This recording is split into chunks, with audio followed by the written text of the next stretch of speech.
This is The Guardian.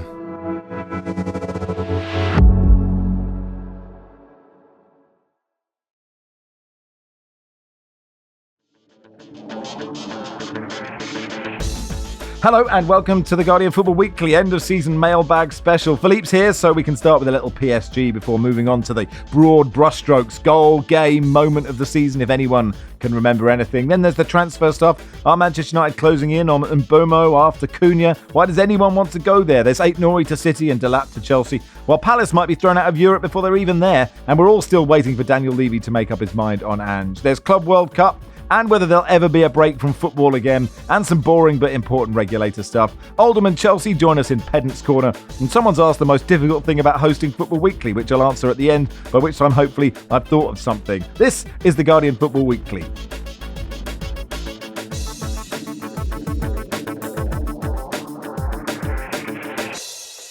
On the panel today, Barry Glendenning, welcome. Hi, Max. Hello, John Brewin. Hello, Max. And bonjour, ça va, Philippe Auclair. Bonjour, ça va, mon cher Max. Yes. Peter says, give the people what they want. 5 minutes of Philippe waxing effusively and lyrically over Desiree Doué. What a joyful experience to watch talent booming on the biggest stage. We did talk about it yesterday, Philippe, but it wouldn't be right not to let you have a moment on PSG's victory. Well, if it comes to the game, yes, it was an absolutely extraordinary demonstration, confirmation. Even though I think that the celebration of what PSG did were a little bit over the top. I'm talking about the punditry here, because to be honest, there wasn't much in front of them. Surprisingly, I was as impressed by PSG as I was disappointed by Inter, I think. And the other thing that I would say, just to start with, to put everybody in the right kind of mood for a celebratory podcast about this particular season, I think that the way that what happened during the game and after the game around the Parc des Princes, but elsewhere in Paris and elsewhere in France, has been totally airbrushed in so many ways. And that I find that absolutely scandalous. When I saw the front page of Libération with a picture of all these people celebrating PSG and so forth, and it's everywhere in France, the same thing. And I kept thinking to myself, do I live in an alternate universe, or haven't two people been killed and about 400 injured? And this has somehow been already airbrushed, and it's been put on the basically it's been explained the way as a kind, well, this kind of thing happens with the disenfranchised youth from the banlieue and so forth, who will take this kind of opportunity to make to vent their anger and so forth. Guys, it was PSG. They were PSG fans, right? Can we be actually absolutely straight about that? They were PSG fans. And their behavior was absolutely disgraceful. It was worse than disgraceful. And I'm really sorry that I'm actually very angry. You can hear it, that this has been forgotten already, that we're talking about celebrating a team that has been absolutely fantastic for 6 months, but we're forgetting about what is going around that. And also the fact that it is, amazingly enough, when I see Emmanuel Macron next to Nasser Al-Khelaifi, saying how great it was, the self-confessed Marseille supporter, and I see Nasser Al-Khelaifi by side, I want to vomit, basically. So I think I've gone past my face. PSG are great. Yeah, sounds like it. Yeah. Barry and I had been talking about it. They're great. The team is fantastic. Luis Enrique, I think everybody will be genuinely pleased that this man who's had, so much tragedy in his life, and who is a proper coach, has been rewarded. I'm delighted to see Desiree Doué showing what he can do. I've already waxed lyrical about him for a while. But then again, lads, it's PSG. And let's never forget that. John says, given Ligue 1 isn't competitive, PSG are better than every Premier League team, and Paris is just a train ride away. Is the logical next step for PSG to take their place in the Premier League? Is that the next, John, is that the next Rangers and Celtic chuck 'em in conversation? Well, with due respect to one of your employers, that sounds like a classic phone-in subject, doesn't it? I mean, and if we cut to the chase, it won't happen. But I mean, no. It's one of those things where people will debate that. And yes, actually, think of PSG's. Actually, Philippe makes a great point. 6 months, because before that, in the Champions League, They were nowhere. But then they conquered essentially the Premier League's opposition to get to the final, where they demonstrated that they are the best team in Europe. It's funny, actually. I've seen some discussions over the last few days, people saying, well, if only the Premier League didn't have these pesky PSR rules, we could have had Vitinha, we could have had the Georgian Judge Best, we could have had all these. And it's like, isn't it better that it's spread across Europe and it just isn't the Premier League that dominates everything? Because Premier League now, as I see it, it's getting fat, it's wastage. The wastage of talent, the stockpiling of talent is something I don't like. At PSG, they may well be doing that themselves. Other French clubs won't have that luxury for reasons of finance and TV deals and all the rest of it. And with Philippe, all hail PSG, the football team, Luis Enrique, the coach. Peel just a millimetre below the layers, and what you're finding is not particularly to my taste. As we carry on this upbeat pod, Barry, we were chucking in the WhatsApp group, can everyone have a player of the season, team of the season, signing of the season, goal of the season? I wonder if moment of the season is more interesting. I don't know. Take the conversation where you want to take it, Barry. Well, are we I've done sort of contenders for each, right? Because okay. I'm nothing if not thorough, Max. Is this strictly Premier League thing? Can it be anything? Because follow your heart. For me, moment of the season was being alongside Wilson and his Mac and pals at Wembley when Sunderland won the playoff final.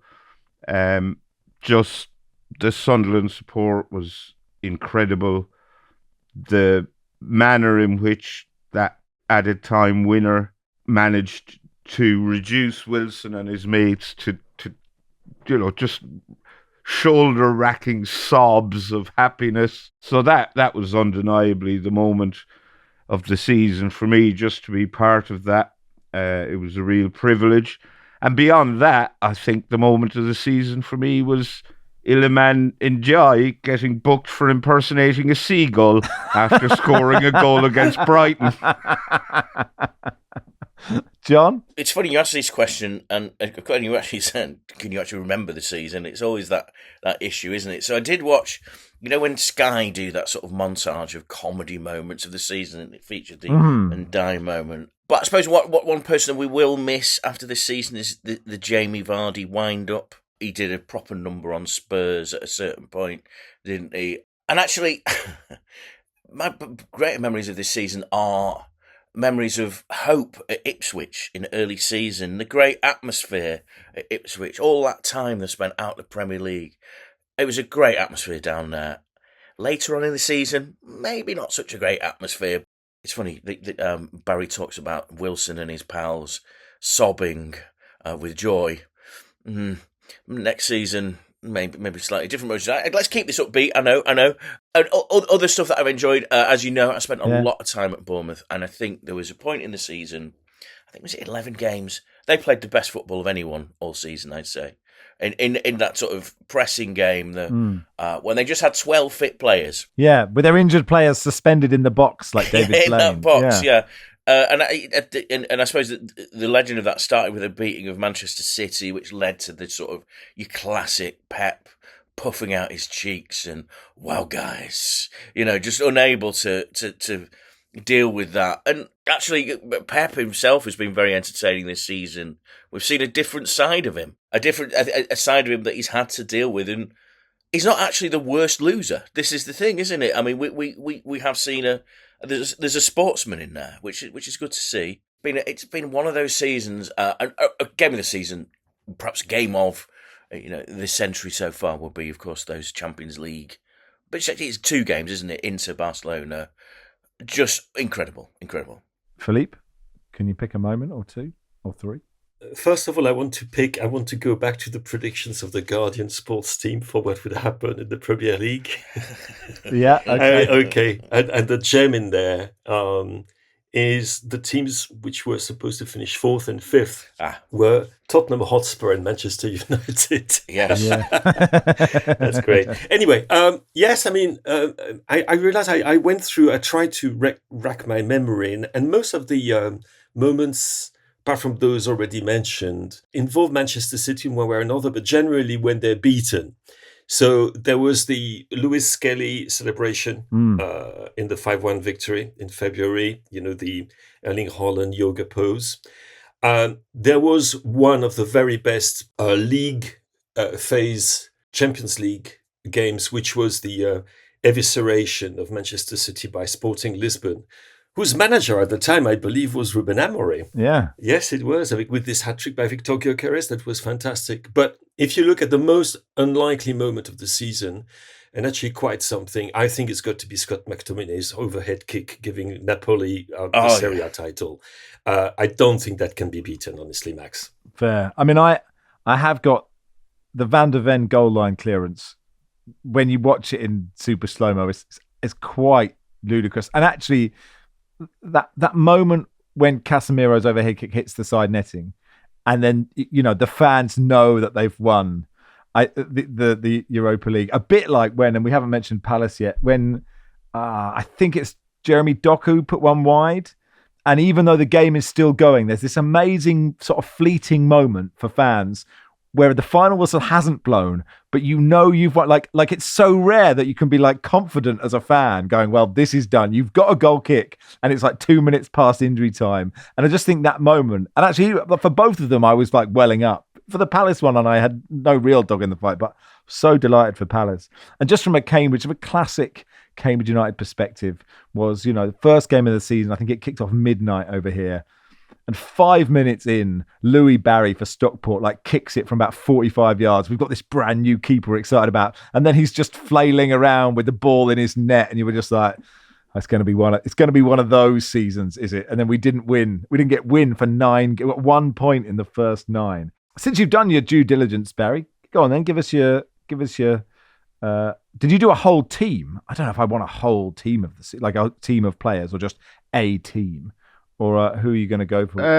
Well, it's Liverpool, I guess. Okay, no, fine. No, you're absolutely right. That's why that's why player of the season is Salah, team of the season is Liverpool. So anyway, take me through your thorough workings of whatever you want to, Barry. The goal of the season, I think I'm presuming, and I may be presuming incorrectly, that everyone's going for Kaoru Matoma for Brighton against Chelsea. That one where he took down the Bart Verbruggen free kick, and brilliant touch, and scored. But I went for 2. So the first one is a goal Ryan Christie scored for Bournemouth in a 2-0 win against Arsenal. I think it was at Bournemouth in October. And it was first goal in a 2-0 win. And I think context is kind of important when you're picking your goal of the season. I'm wholeheartedly in favour of just the individual moments of brilliance. But so Arsenal have this reputation for being brilliant at set pieces and being very innovative with Nicholas Jover in charge. And I'm starting to think it's becoming detrimental to their game because it's becoming very American footballized whenever Arsenal get a corner. I think it slows the game down so much. It's starting to affect their rhythm, these long breaks in play. But anyway, just to see them undone by another team doing as good or better a set-piece routine as they've ever tried was quite amusing. And this one, Lewis Cook played a low, short corner towards the edge of the penalty area. Justin Cliver had darted towards that side of the penalty area. And then with a manoeuvre that, if I tried it, I would almost certainly break my ankle.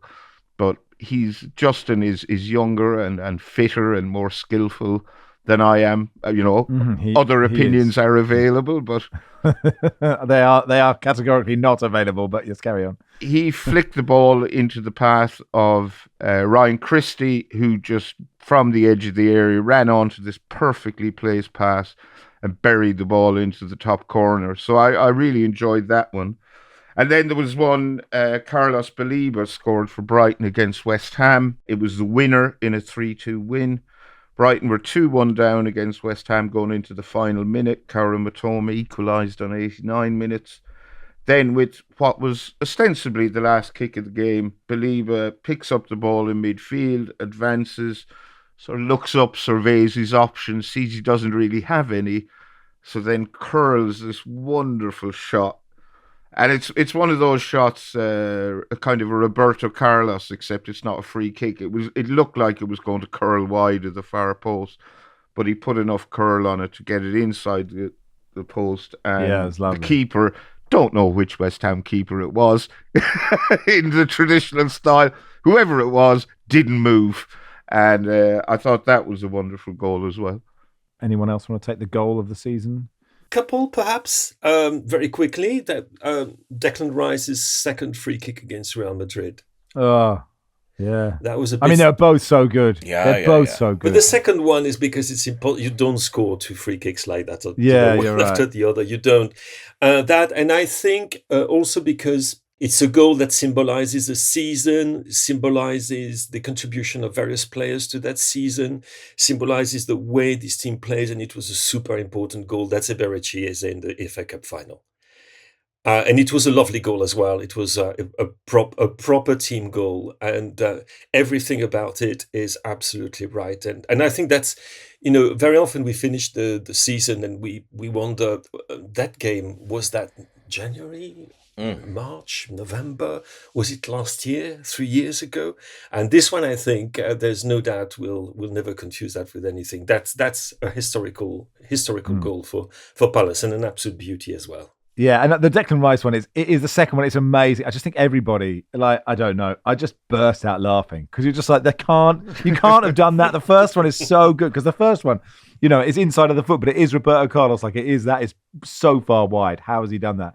To then score another one, you just think, well, this is ridiculous. John? I feel like we've left Liverpool out a bit here. Fair. Considering they were runaway title winners. Two Salah goals, just Salah goals as you'd expect him to score them. Opening game at Ipswich, struggling a little bit. Salah scores. That's what we do here. And again, I'm going to mention Bournemouth. Bournemouth riding high, playing the best football, really gave Liverpool a scare. Who wins the game? Salah. With his finishing. But other side of Merseyside, we've got to mention, haven't we? Tarkowski's goal. Oh, yes. Oh. That's kind of goal of the season and moment of the season. Yeah. Fantastic, And it scored in the way that... can we call it an Irish goal, Barry? Now that we've sort of established the nod down and wallop is was brought to the world by Jack Charlton's team. It was fantastic. The finish, the celebration. We shall never see the like again. Just wonderful. No moment really could compare with that.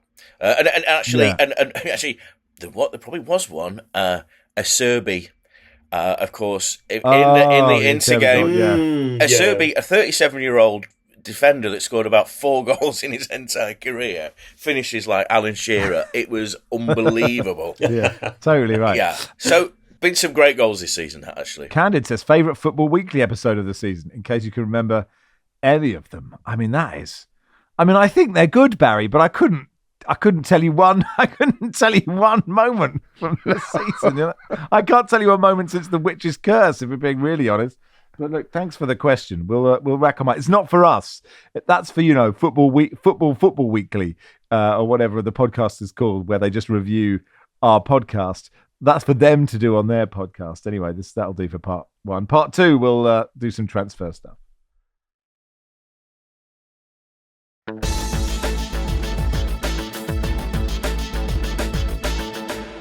Welcome to part 2 of the Guardian Football Weekly. Mr. MNVS says, how can Manchester United squad change mentality from entitled to embattled? Moth Simpson, how will Marcus Cunha do during his career rejuvenating loan to Villarreal in 2027? Jim says, first Cunha and now perhaps more remarkably Brian Mbeumo choosing this Manchester United. How long will their aura last when all evidence suggests they shouldn't be touched with a barge pole? Yeah, Cunha and Mbeumo even more, John. It's a amazing signing. Really, really exciting. It's just it's Manchester United. Philippe mentioned the Sporting Lisbon Manchester City game. Perhaps we can have an element here, which perhaps we forgot, which was Noel Gallagher did the commentary on this in an experiment not repeated, though CBS did that Tom Cruise and David Beckham thing. I was saying elsewhere that the room resembled the butler's cabin from the Masters, when they're all just sort of sat by a fire. Anyway, yes. Sorry, what was Tom Cruise doing? He was doing the Champions League. Well, they have this sort of watch-along thing, and you sit and watch Beckham, who, let's just say, is not the world's best TV guy, and they sit and watch. So it was like Soccer Saturday, but Jeff was going, there's been a goal at the Hawthorns, Tom Cruise.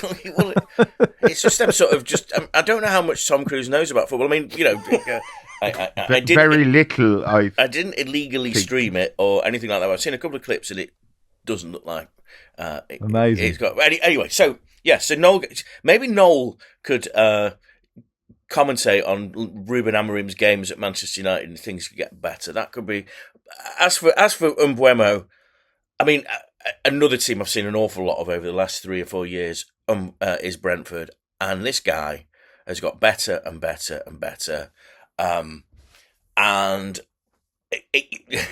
I say this as a Manchester United fan, it's a shame to see him leave Brentford because he's been such a good player there, and he had that great link up with not just Johan Wissa, but last season Kevin Schade this season, where they all scored over 10 goals. Thomas Frank, a brilliant coach who may be on the move this summer. We'll see.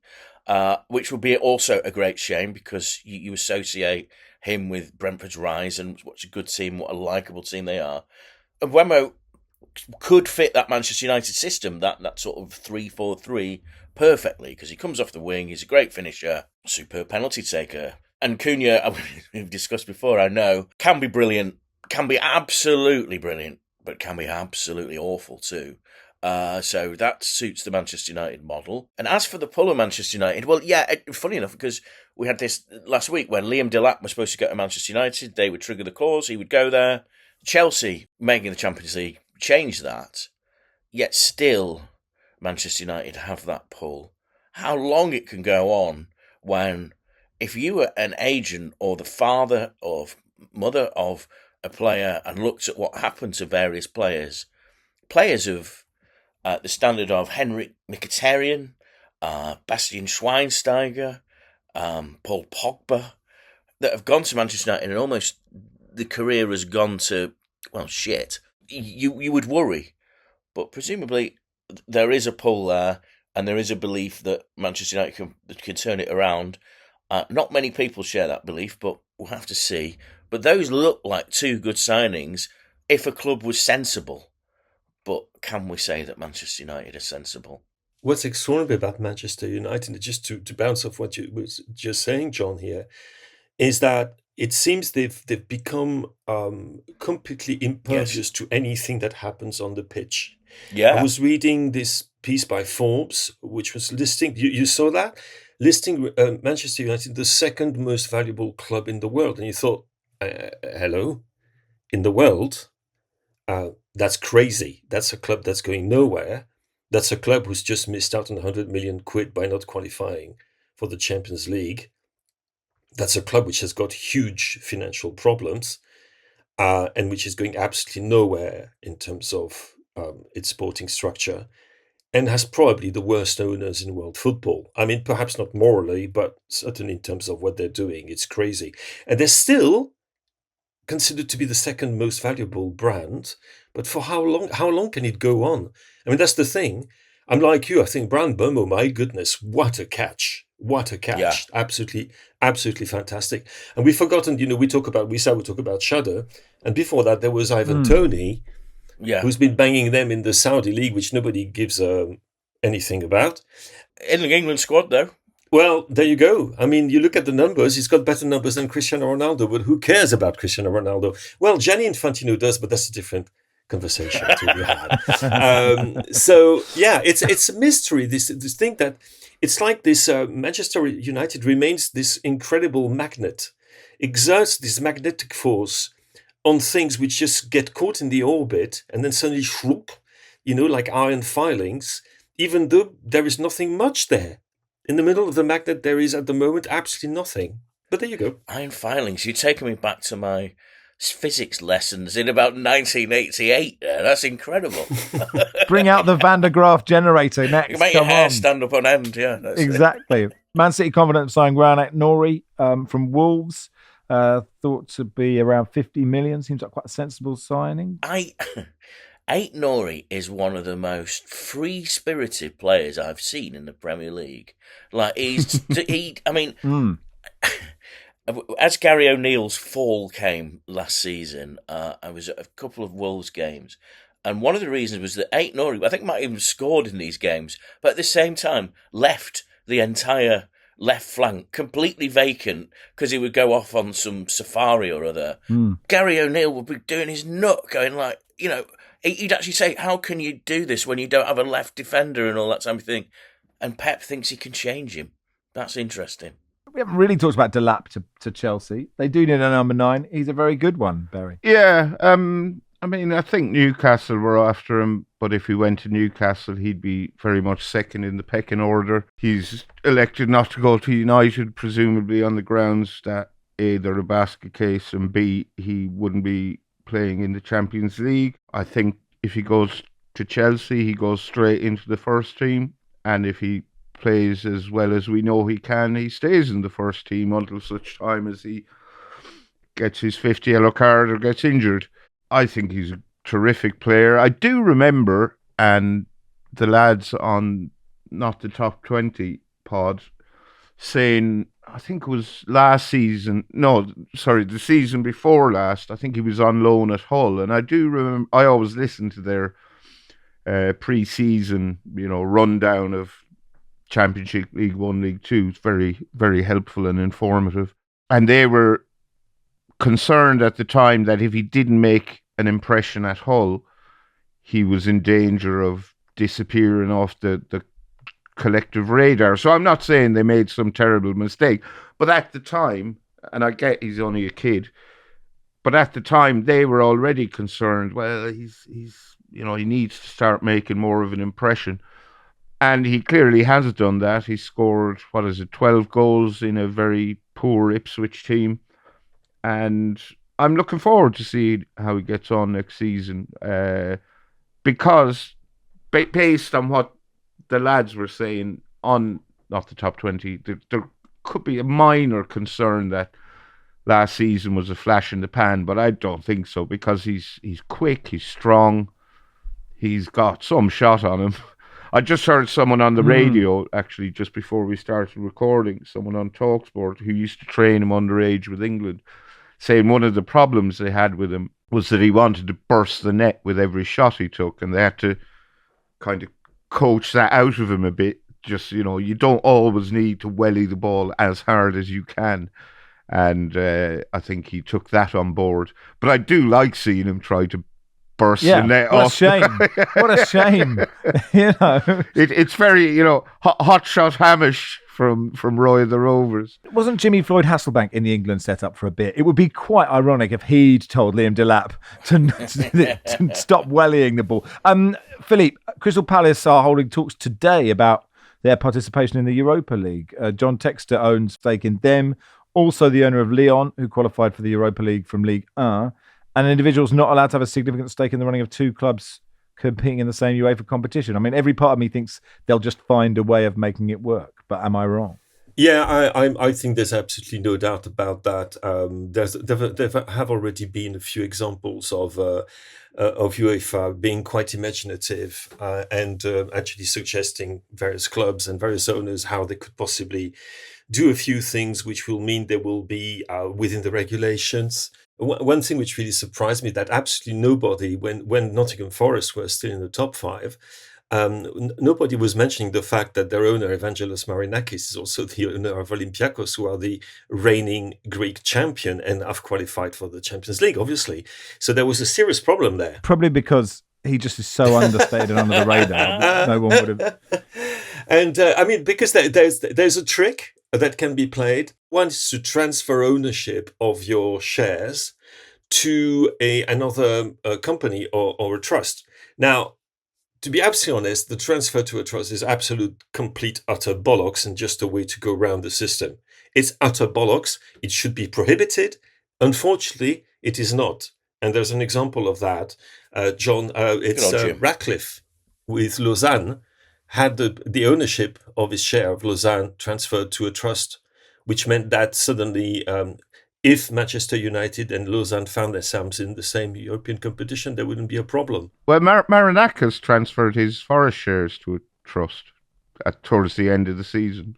It's the letter of the law, that's fine. But in the spirit of the regulations, that's absolute bollocks. I'm sorry. It's just like I'm trying. Sorry, it's not me. Nothing to do. No. I'm just trying to work out. Would I rather that they fix the regulations for the good of the game, but then we wouldn't get to hear Philippe saying utter bollocks so many times, and actually, I derive so much pleasure from that maybe it's worth keeping them. The thing also, those regulations, they are really, they're not fit for purpose anymore because, for example, how many Liverpool fans are aware of the fact that one of their part owners is also a part owner of Paris Saint-Germain? It's a fact. It's the Autos Fund. And they are part of, they have got a share in the capital of FSG. So I was going to say FSB, but no, we're not talking about Russia here. And which means that they have fingers in many pies. If you look at Los Angeles FC, who've just qualified as far as, in the play-in for the Club World Cup, the guys from LAFC, they've got fingers in more than 20 clubs in total. But it's all through various, it's the whole thing, as I said, Max, is bollocks. And these are it's window dressing. It's the authorities. I don't think they even understand what the hell is going on in the world of multi-club ownership. I don't think they do.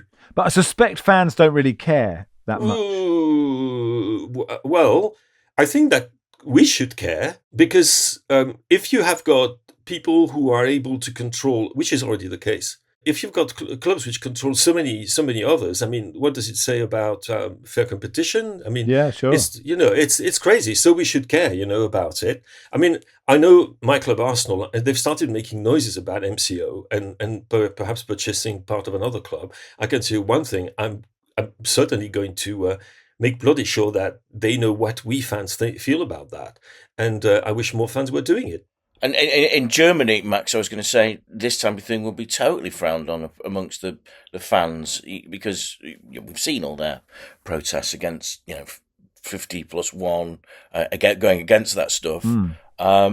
Maybe we mistake the apathy in UK fans or English fans for other countries. Though having flipped that around.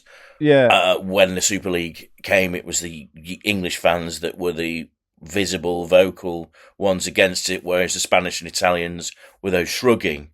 So, yeah, we don't know, but it is for us in the journalism game to spell out that this ain't right. No, and it's not for me to say whether fans care or lots of you can never talk about all fans for any tiny part of this game. Perhaps just the powerlessness of it does impact your feelings about something. I think David says if Ange gets sacked, is it reasonable for Australia to deport all English citizens? Apart from Max, of course, is no news just no news, Barry? Presumably, if they're sticking with him, they'd just say, wouldn't they? Or they just can't get Thomas Frank, and so we're just sitting here waiting. We're sitting here waiting. I imagine there's a lot of work going on behind the scenes at Tottenham that they're feeling out other possibilities. I presume Ange is on a holiday at the minute, but they will have to let it be known at some point whether he's staying or going, like ideally sooner rather than later, so they can get their summer horse trading done. But I guess we'll figure out in the next fortnight. I think it was this week, wasn't it? My expectation is this week. And I mean, now that we're talking about it, it's guaranteed to break one way or the other the moment we WhatsApp finish job. recording this pod. It's a massive voice note. It's a massive voice note. But I was isn't going to it? say, maybe I shouldn't reveal the tricks of the trade here, but someone here at me was asked to redraft the Ange has been sacked piece with the details of his, for the Guardian to go live with when it happens. So It's like an obit, isn't it? Yeah, It's like an obit. Oh, yeah. Is there do we have an obit desk for managers at the Guardian? Oh, that's brilliant. Oh, should I have revealed that? I'm not sure. Well, yes. Listen. Be prepared. I'll be so sad. But I would just be sad. Would there be demonstrations at the stadium, Max? No, I don't think so. I think if you'd done it 3 days after, during the trophy parade, that would have been poor timing. I mean, Daniel Levy's known for poor timing. That would have been classic Levy. That would be amazing. But yeah, maybe. I don't know. I've spoken to a few Spurs fans, like Paul Hawksby, who hosts at TalkSport, because he goes week in, week out. I think it's different if you've seen 22 defeats than if you're just a TV watcher. You can switch the TV off and, just go to the fridge. It's just different. It's different to like and getting home from Tottenham is hard, right? Getting to the Seven Sisters Road, walking all the way down, or trying to get onto that train. Oh, yes. So many times, having just lost another game. Oh, dear. Maybe that hits home, but we shall see. In Tottenham news, Ryan Mason, their coach, is now manager of West Brom. Rumours of Jack Wilshere to Plymouth, which is quite interesting considering what happened with Wayne Rooney, but you never know. Might be good. Club World Cup stuff. Did you see, Philippe, that in the you'll love this if you haven't seen already, that in the Panini sticker album, if it's Panini, I'm not sure, you can get a sticker of Gianni. Have you seen that? Oh no, I hadn't seen that, but now I want to. And it's not just any old sticker. It's a special, like, is that a shiny Wonka-esque shiny golden sticker? Can you believe it? Gianni Infantino. He's known as the emblem. It's hard to see if it is a shiny or not. Oh my God, this is absolutely revolting. And he's doing the Trump thumbs thing as well. It also looks like he's in Cluedo, and it's like Gianni with the lead piping in the study, in the Oval Office, perhaps with Donald. Yeah. Wow. This guy, and do you know who was the first to say that I knew that said this guy was not a good guy? Is Philippe here. Philippe, on that day, that day when, Sepp Blatter had gone, God bless Sepp Blatter, bring him back. Tarek says in his post, he just says, there is a type of neediness to some of this behaviour that's hard to explain. And that's it. Like, at what point? Like, because you must know in the meeting where you say, I think there should be a sticker of me, right? Unless you have absolutely no self-awareness. When you leave the room, everyone else must be going, oh, we got to fucking do this. And to not care that anyone thinks, oh my God, why? Like, which kid is saying, it's not, I desperately need Chris Waddle in Football 86. I'll swap you all my stickers. I really need Gianni to complete my album. I think it's probably more one of the minions, right. The many minions around him. They're all trying to ingratiate themselves to Gianni the First. And one of them comes and said, with a mock-up, I said, Gianni, wouldn't be great if you had this card in the Panini album for the Club World Cup? Gianni, you look great with your sneakers and your suit. There are people saying that to him. This is a guy that won't do a press conference, right? No, he won't. But it's spreading himself. It sort of reminds me of some sort of like Michael Jackson or something like that, where it's like, won't speak to the press, but like their images everywhere and blazoned as far across the world as possible. It's a really strange cult. I mean, listen, Sepp Blatter, we know what the deal was there, but the guy did speak to people and did try and explain himself as amusing and as wrong-headed as that could be. But Infantino, Philip, you were bang on, man. It was just, this is incredible. No, I just think the fact that he won't do press conferences suggests there is a level of self-awareness there, because there's a reason he won't do them, because he knows he's going to get asked a lot of difficult questions. But I also think it's kind of like Bono syndrome. If you're constantly surrounded by sycophants who are telling you how great you are all the time, you eventually begin to believe it. And I firmly believe these people like this, they clearly don't have good friends, people who will Yeah. take you to one side and go, mate, you're behaving like a dick.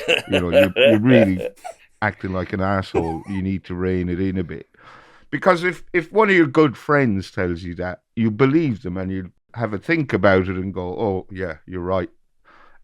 So I think that's probably part of the problem as well. These guys are surrounded by colleagues, are surrounded by sycophants. They are not surrounded by mates. On that note, Barry, we should have a chat after the pod. Anyway, you're a colleague, Max. That'll do for part 2. And a sycophant. We'll be back in a second.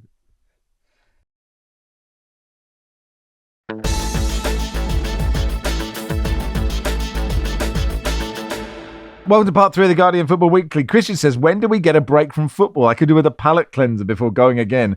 Ben says, can you give us an idea of the summer plans? Conscious you all deserve a break. Thoughts on skipping the Club World Cup? I mean, me and producer Joel had a ludicrous WhatsApp exchange where we tried to work out the best we've got is 3 days off between the Women's Euros final and the EFL season starting to book our mini breaks. Will there ever be a break again, Philippe? I'm not so sure. When is the Champions League starting? Is it like 1st of July or something like that? Something like that, yeah, as well. So, and we haven't really stopped because there was the play-in for the Club World Cup as well. Then we have the Nations League coming. And then we have the Club World Cup. Will we do anything about the Club World Cup, Max? I mean, I'd be interested from listeners if they want to watch it, or if they'll just get carried away with it, or because it's still football, and there are some interesting teams you've never heard of. It might feel, I think we've mentioned it before, might feel a bit like a World Cup in the 80s where you just didn't know every player from every team. Yeah, but I was at a conference called Fair Game at Wimbledon, at AFC Wimbledon the other day, and we had a conversation, and we asked the audience at one point, and there were over 100 people in the room, and said, and anybody has made any plans to watch the Club World Cup? And there was not one hand coming up saying, I'm going to watch it, I'm going to make plans. And I think we will end up somehow watching bits of it, and something crazy might happen and we might feel that it's interesting, then we'll switch off again. But there's absolutely none of that thing that you normally do, which is you take your diary and you think, okay, you put in, okay, that day, it's that game, and that game. And then you plan things around that. And this case, no, there's absolutely nothing. A break, no. I mean, there is no way, unfortunately, that this is going to happen. And unfortunately for us, and even more unfortunately for the players. Yeah. I mean, I don't have a wall chart yet. This is true for the Club World Cup. I don't know. The Tour de France and a bit of Wimbledon, that's usually my summer palate cleanser. Yeah. I love the Tour cricket. de France. Just a good. Yeah, I'm going to England, India 2 days. Yeah, that's my sort of like. Here's my holiday. 2 days of cricket, and straight back. The thing is, like the club. I wonder. I mean, obviously, given the prize money, teams have to take it seriously, right? The ones that have a chance of winning it, because that is not a gouge out free card, but that's a huge amount of money, and so. And obviously, this is a FIFA v UEFA thing, and Gianni and blah blah blah. But like, if it's okay, then the next one you might be a bit more interested in. And in 50 years' time, I mean, who knows what football will look like? If climate change hasn't meant that football can't, we're all just like swimming about somewhere. I think people will be interested in it. Well, if you're Chelsea and you've got some financial fair play issues, and you've been bailed out essentially by appearing in this competition in the first place, your owners are going to, particularly in their home country, or one of them's home country, are going to want to win, $125 million or whatever, and the assorted endorsements that you're going to get on top of it. We've heard how football club owners are interested in being in the Champions League rather than actually winning it, because the cost of winning it will cost more than actually being it. Actually, this competition, being in it, is going to be worth a lot of money to a lot of clubs. It's that money aspect of it, is that if you're Enzo Maresca, who I think is one of those managers who likes to manage upwards, I think he's been quite good at that, you would prioritise trying to win this trophy. You would think, right, try and go find this trophy. The owners are going to think well of you. Yeah, and if Chelsea win the trophy, they can also sell the trophy itself back to themselves to make even more money. They could sell America back to itself or whatever. Yeah. But the thing as well is that June and July should be the time for international competitions, right? This is what it is about. So, which means that I'm not going to watch the bloody Club World Cup because I'm going to be watching the Women's Euro, which is a much more interesting competition. And of course, Jenny, who is of course the great apostle of the women's game, never thought of the fact that actually the competitions will overlap for something like 2 weeks, almost 2 weeks, right? So and that's actually barely been mentioned, but that's absolutely crazy that you should have, I mean, the Euro happening, and with England playing France, Wales, and the Netherlands in their group, I mean, which is really quite an attractive proposition. And then you will have this competition at the same time, and that it should be it's for international football, for crying out loud, this period. Sorry, it really annoys me. I mean, it's just so annoying, and also the fact again that this Club World Cup, if you look at the way the money is going to be divided, I think that even if Auckland managed to qualify for the knockout phase of the competition, they would still earn less money than Manchester City if Manchester City won 0 game and got knocked out. That the whole distribution thing is absolutely shocking. It's basically sweetening the pill for people who are already bathing in sugar and honey, and you give them even more. And oh my goodness, it's a disaster. In Pedant's Corner, RGCP says, sorry to be a pedant, Max, but you corrected yourself that Chelsea finished 6th last season. However, you then said their league position is why they were in the Conference League. While partly true, until Manchester United won the FA Cup, their league position actually qualified them for the Europa League. Thank you. Neil says, forgive the Latix-related pedantry, but Oldham were relegated in 1994, having been in the top flight for 3 seasons. The first Premier League season finished in 1993 and featured the original, arguably, Great Escape, during which they beat Villa to hand the title to United. I'm not sure, Barry, if starting Pedant's Corner is a good idea. Probably not, but I do admire pedantry. A pedant is just somebody who knows something that you don't, and wants to make sure you're aware of it. And if we got it wrong, we have to be held accountable. I totally agree. Jack says, Dear Max and Co, I was listening to yesterday's podcast while replying to emails. My ears perked up at the delightful idea of Max showing his pals his favourite park. It was only after a moment or two when my attention was fully on the podcast, I realised you were discussing car parking rather than parks, i.e. trees, grass, swings, goalposts, etc. Therefore, my question, what is your all-time favourite park? The nice green kind rather than the four-wheel variety. Yeah, it's very much the lexicon of Australia to call it a park. My wife will say, there's a park, where I would obviously say there's a space. But I don't mind it as a phrase to describe, where to park your car. But yeah, go on then. Your favourite park in all of the world, Philippe. Kew Gardens.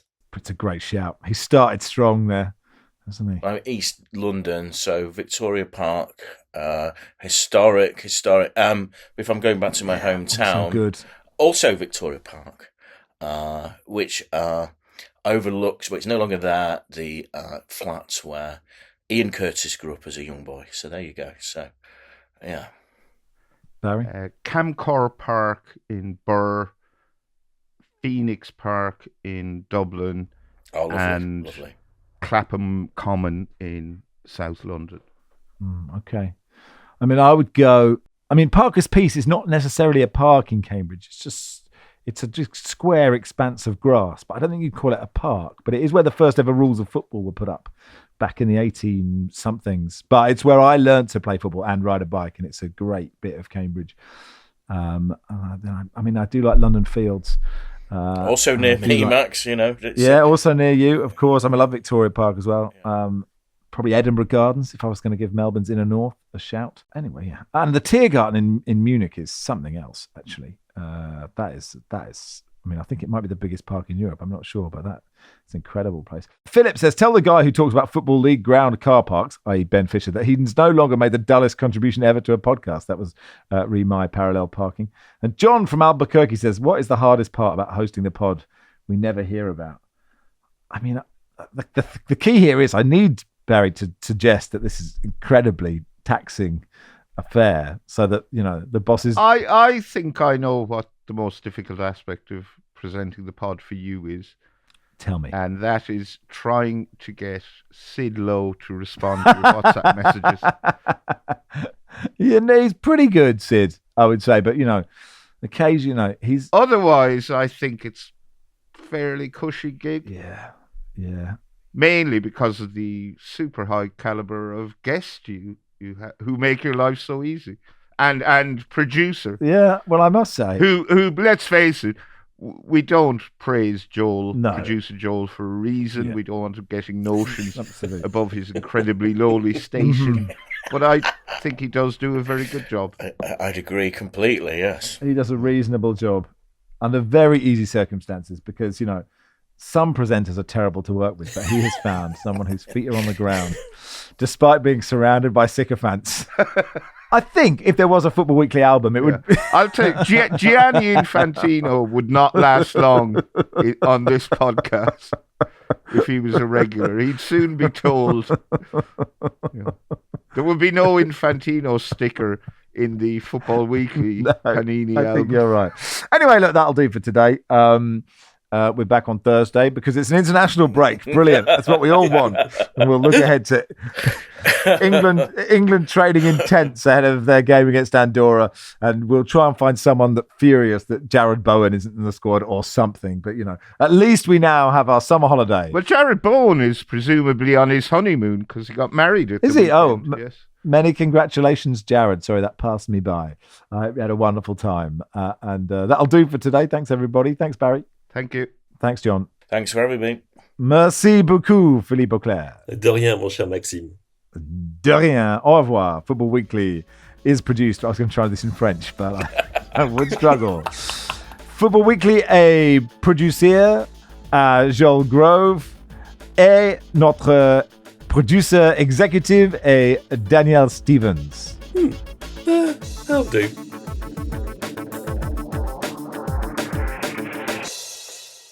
This is The Guardian.